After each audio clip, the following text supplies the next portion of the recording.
Dr. SINDHUJA Murugesan will please come over for a presentation on retrospective study on management of traumatic ptosis.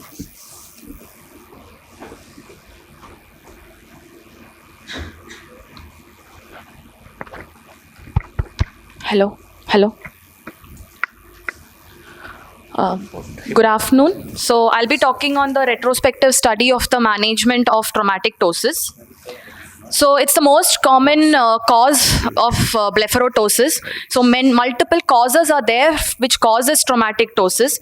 The term traumatic ptosis itself comes in a very single category, but there is a multiple heterogeneous variety of etiologies are there which causes this.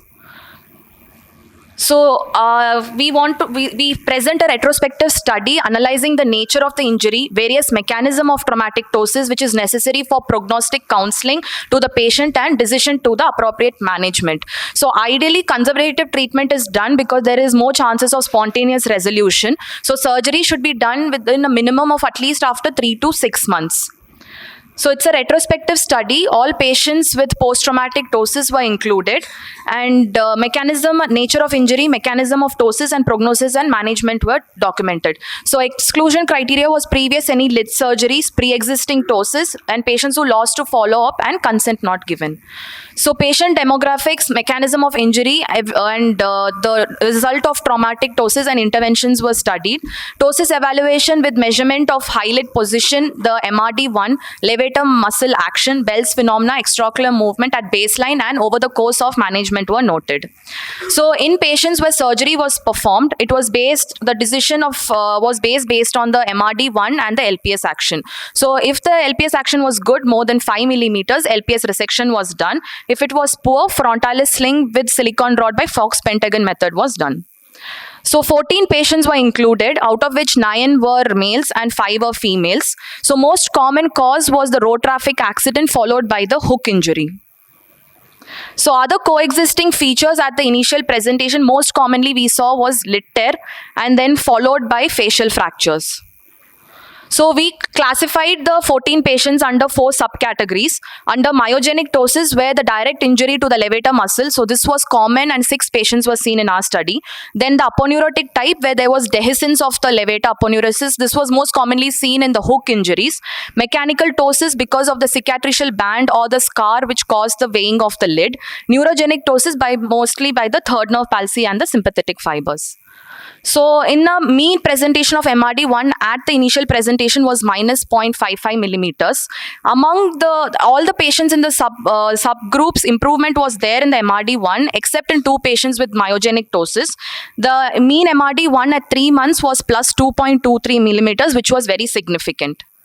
So 6 patients had spontaneous resolution, 5 patients underwent LPS resection, and 3 patients underwent frontalis sling. So in spontaneous resolution, most common was among the neurogenic ptosis and the aponeurotic type, whereas less was in the myogenic. So 4 patients who underwent LPS resection had good cosmesis and 2 patients with frontalis sling had good outcome. So in our study, 1 patient with neurogenic subtype of the traumatic ptosis had recurrence following frontalis sling correction and underwent a repeat procedure. Whereas 1 patient with the myogenic kind of variety who underwent LPS resection had recurrence. So during surgery intraoperatively, because of the traumatic ptosis, we experienced difficulty mainly due to the LPS dissection. There was so much of scarring, bleeding, and slight overcorrection also was seen. So these are the few patients which we have done. So that's a right eye traumatic ptosis. So this is at 1 month post follow-up and at 1 year. So he's maintaining a well-lit crease. MRD1 is well maintained. So this is of a aponeurotic kind of a traumatic ptosis at 2 weeks post-op and at 1 year follow-up. So the data on the traumatic ptosis is very sparse in literature and it's usually put into a heterogeneous group. So it can result in the prognosis and management can become very difficult.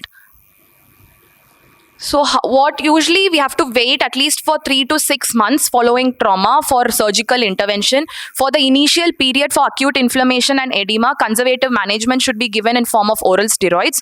Neurogenic cause has a good spontaneous resolution. So, in cases where there is upper lid laceration, immediate exploration and reapproximation of the LPS should be done. And if there is prolapsed orbital fat in the wound, then definite LPS muscle injury is there. So, it should be noted and resutured back to the tarsus. So delayed repair can cause scarring and it can make intervention very difficult. So few studies, especially the Jacob et al., suggested myogenic is the common type and resolution was very unsatisfactory. And he also stated lagophthalmus and dry eye was more common in the mechanical subgroup. And one study by the Beteria et al. Suggested good success in 15 patients, and he also suggested overcorrection, especially in traumatic ptosis, is always better. So our study also had similar results. We saw more of myogenic ptosis followed by the aponeurotic, and in neurogenic 6 patients had good resolution spontaneously. So, and even in our study, we also noted certain intraoperative difficulty, as I had already mentioned. So the limitations in our study is that a retrospective study, a small sample size, and the mixed mechanism of traumatic ptosis was overlooked. So we did not take that into account. So coming to the conclusion, so it is heterogeneous and proper evaluation should be done so that you can get into a proper guide of make a decision about the prognosis and management.